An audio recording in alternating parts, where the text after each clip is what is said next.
welcome to everybody. Today we're going to have a Q&A session with Idogen and the CEO Anders Carlson.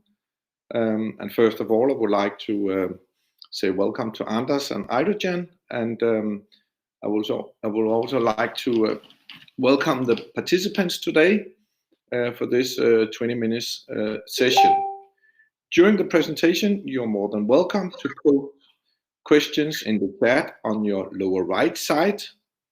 We will, as well as the online event, also stream directly on YouTube.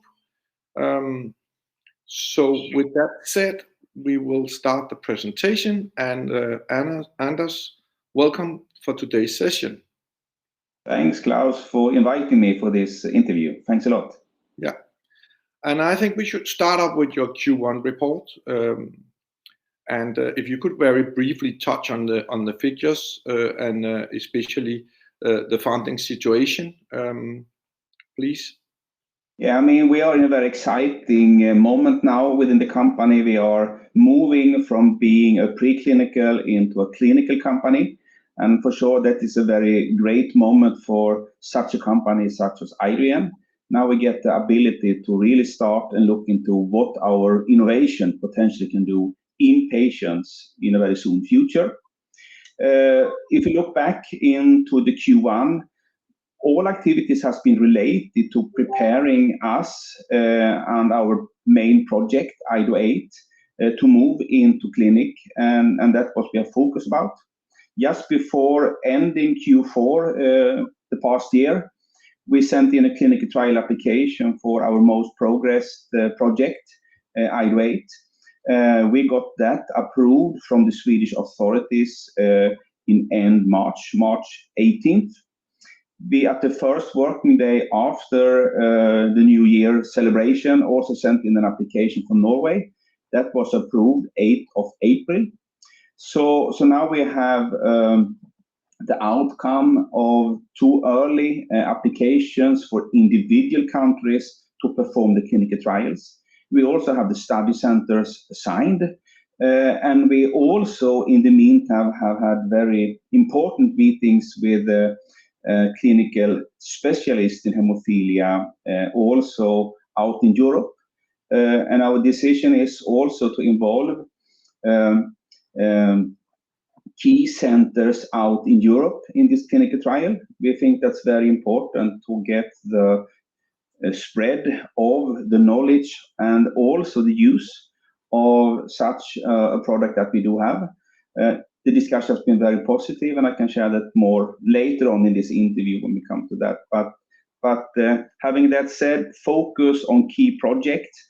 We also had a rights issue with a subscription period in end January, early February. Outcome was 50 million Swedish gross. And linked to that, we also have a warrant structure that will potentially give the company up to 42 million gross in this autumn, in Q3 in mid-September. So this is, so to say, I think the key events. We have also put resources on the second large, most progressed project, which is Ido8. So I can tell every one of the shareholders we have been busy, but it has been very exciting times for us, Ido8. Yeah, for sure.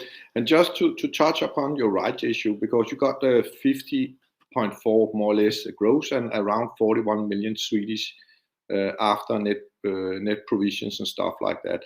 This combined with your current cash positions before the rights issue, Anders, how long do you have funding for?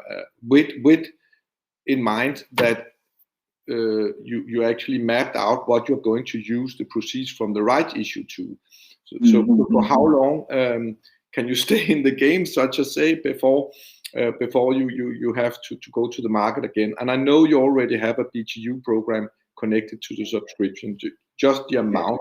Yeah. I mean, what we had in the rights issue, I mean, that was around 40 million, as estimated also.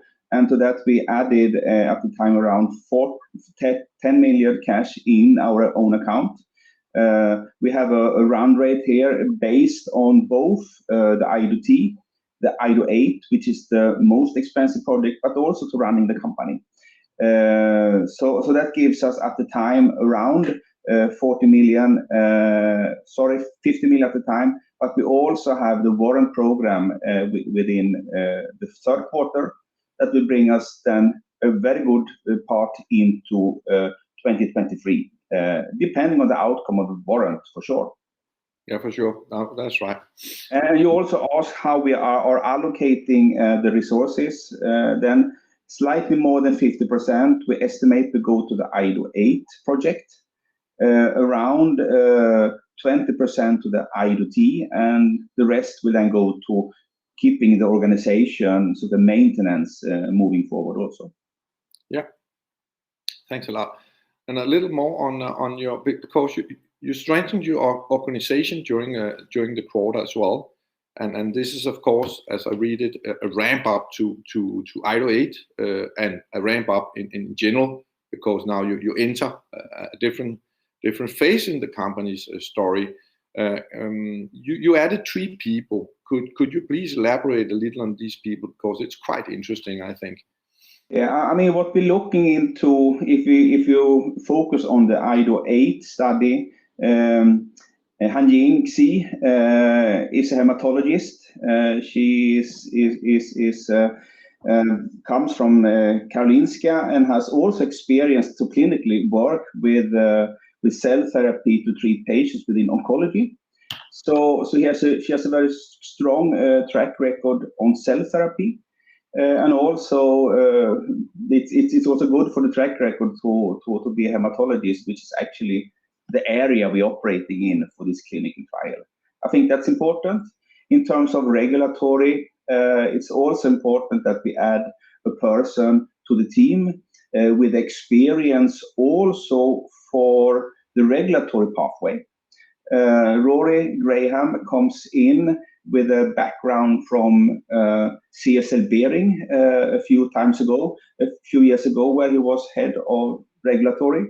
And at that time, he had the oversight of the global registration services within the company. And that gives also the background. That's been very knowledgeable in US regulatory pathway as well as Europe. And also have the experience of rare diseases, hemophilia, but also immunology. So that also brings knowledge to the organization, which is important. We also have recruited a program manager that will enter the company in mid this year. That is a person that has been involved in other cell therapy companies before, which is also an asset to get the broader knowledge into our company also. So and her name is Martina Johannesson, and she will start mid this year. So this is where we need to do for the moment, and also to strengthen the organization by doing this.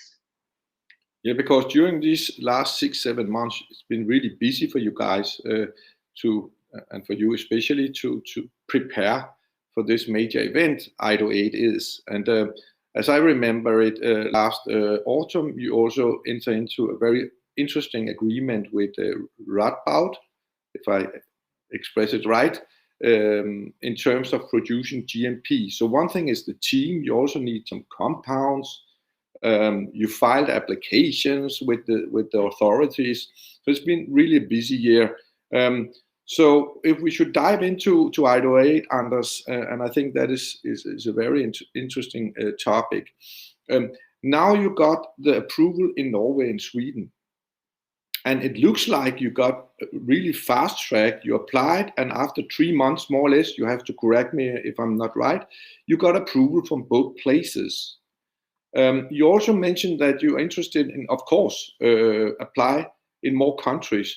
Do you expect the same timeline when it comes to, let's say, Denmark, Finland, or Germany, the Netherlands, from approval to It depends little. I mean, if you look into one of the key markets, was looking into is UK. They have a separate nowadays regulatory pathway, so they will be handled separately. But we can use the most of we have used, so to say, for European EU application in Sweden and Norway. So that will be fast-tracked. It will be sent in very soon. We also have the centers there ready to step up at the time when we need it. It is always, so to say, that you cannot decide a date, but you can estimate. But we do not expect any big hurdles for that country. We're also looking into other European countries, and that we will be applying on separately. But I think that it seems like the regulatory file is very well prepared. In Nordic, we have had discussions with all countries before, so was very much understanding what they would ask for. But we do not expect any delays. However, they have the time to review and also always to ask questions. But we see this as a process where we do not expect any delays. So this for the time being. No, because I remember from last autumn that you put some extra effort into the application process, and you emphasized that was really important, so you don't have to struggle afterwards. Is this the outcome that you are able to get an approval so fast after you apply, or is this just the way they work? I mean, as you say, it's both. I mean, we had a very good process when we prepared the regulatory papers, the clinical trial application. I think, and a lot of parties was involved. That was we internally, but it was also our manufacturing site in Radboud, at Radboud, in Idogen, in the Netherlands. So I mean that was a collaboration with them, because as we discussed last autumn, you and I, we had an effort where we very much focused on improving the loading of the cell therapy, which we added around 2 to 3 months extra to be able to do that. This was very successful, and we was able to compile just before end last year. But I think it's both, so to say, a good file, but it's also the fact that the regulatory authorities, what we see, are very professional. They are very much keeping the timelines and putting the resources behind the regulatory processes. So I should say that it's a good file, but also good work from the regulatory authorities so far. And then recently you released a statement regarding some grow partners. So now you strengthen your own organization, but also externally. And you work with 2 players, Clifo and ForPharma. Are you able to elaborate a little on them? Because you're using them both in Europe, as I understand it. Do they have different strengths, and why do you use 2? No, I mean they do slightly different things. I mean, if you look into Clifo, they are the main provider to do the operational work with the clinical trial, to do the monitoring and keep the processes and doing that for us, monitoring the patients, and that is what they're doing. For pharma, they are specialists in building the eCRFs and the tool for the documentation of the study. And we have the experience from several colleagues in the organization that this was a very good choice. So we decided to have both Clifo, that then are using the tools for pharma. So I think that is a very good collaboration. They're used to work together, each other also. Okay. So, I mean, so this is just to create a strong team together, I should say. Yeah, well, interesting. If we jump a little into the study itself, how many patients do you expect to enroll in Sweden and Norway? And could you elaborate a little on the expected number you need to show for the authorities in Europe in general? This clinical trial, I mean, this is the first study, and it's actually a first 1/2a. So this is the first time using the treatment in patient. So a significant part of this study is the phase 1 part, which is the safety and tolerability phase. For that, we will have a dose escalation. We are starting with 1 dose. We increase to next one after approval that the first dose is working, and then stepping up to the 3rd dose. This is a safety part. So we do it not in parallel, but we do it step by step. What we also do at the end of the study for all patients, half a year after they have received this cell therapy, they get the cell therapy at 0.0. Around half a year later, they receive factor 8, and there you test if they tolerate the treatment. And this is, so to say, the outcome of the study is that they are tolerating the treatment with factor 8. So that is the next step, and that is the 2A of the study. Let's put it that way. In total, we aim at 9 patients in the study. And we will at least have 1 patient in Sweden, 1 in Norway. It can be more. And we will also involve 3 more countries in Europe. Okay. For this phase 1. So there is, the one important thing is also here that also involved several clinical centers in this study, because it's also at the same time a very scientific interest in doing this kind of studies, where you actually want to prove a concept first time, and also to be able to handle a very significant medical need. Yeah, interesting. I just took a note here. So yes, so 9 patients in total, and that's both for the part 1 of the study and the part 2 of the study. It's 9. Yes, correct. Yeah. Okay. And it's not difficult to find patients because this is a severe disease. Yeah, that's part of it, and for the study we are aiming at the population which is, so to say, where other treatments is used before.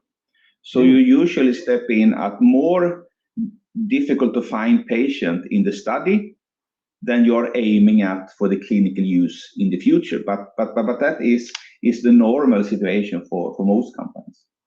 Yeah. Okay.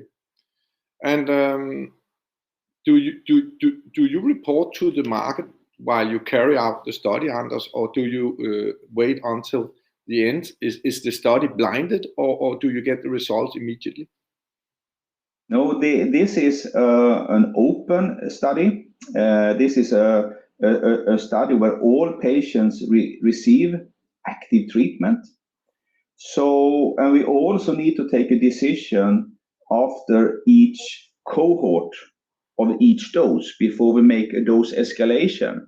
So we will be able to share information of the safety part and the full data deck with all data for all patients, for all parameters, will then be as a end result. But we will be able to report data during the time also, yes. And hopefully you succeed with this, because you have a very good, as it looks, very promising product. So when are you? So you will be able to finish the phase 1/2 part and proof of concept, which in terms of proof of concept is a safety profile and the technology by mid 2023, or is it before? We think that we will have end patient last visit in end 2023. This is what we also communicated in the rights issue. So we are following the plan, and that is what we also have done since we communicated that. We have the application on time and so on. So this is still the objective, but we will also get an understanding on how the cell therapy works earlier than that. Mm. Thanks a lot, Anders. And very briefly, can you describe a little about the technology? I know it's difficult when we sit in a Q&A, but just for participants in the audience.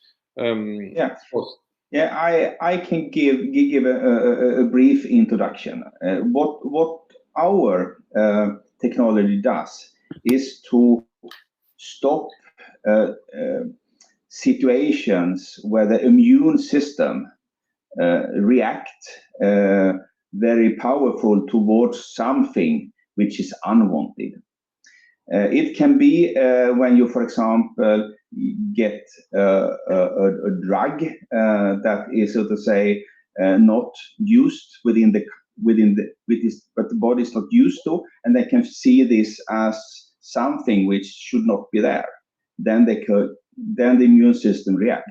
That also goes when you give a patient a transplanted organ. The body understands that this is not what it should be there, and therefore the antibody starts and then initiate this unwanted reaction. What we do is to learn the patient's immune system to tolerate specific cells and molecules. And for example, those patients that has hemophilia A, they have a lack of their own clotting factor 8, which makes the patient to stop bleed. So this is a very serious condition. To treat that, you give them a manufactured factor 8 instead. And most patients reacts very good to that, but around 1/3 of them start to build antibodies because they find out that this is, yes, it's factor 8, but not the body's own factor 8. And they then want to attack that and take it away. What we learn with our medicine is then to use factor 8 to program the patient's own cells for that, and thereafter, so to say, create the tolerance so you can continue with this important treatment with external factor 8 before you develop these antibodies. So it's actually a possibility to treat an oversensibility of the treatment to be able to continue with that. Giving the patient one shot of the cell therapy or one treatment of the cell therapy, and then change, so to say, the immune system to create the tolerance. And then afterwards, the patient is able to continue with his medical use. So a factor 8 product. Yes. So if you have factor 8, you create antibodies toward that. Our treatment comes in, you create the tolerance, and then you can continue with the treatment, which is very, very vital for these patients. Yeah, and you told me before or several times that this treatment with factor 8 is extremely expensive and very demanding for the patient as well.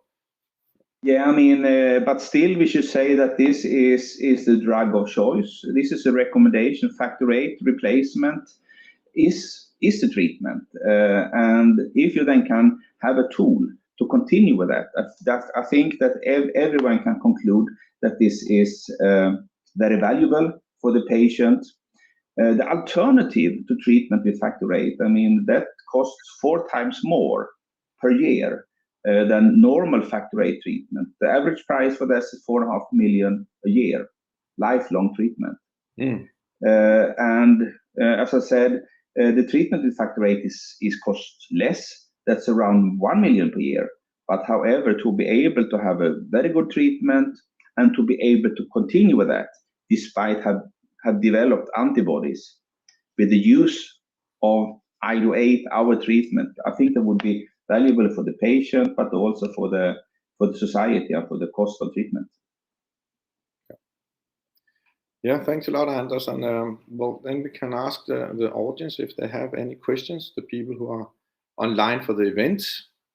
So please post your questions in the lower right side of the window.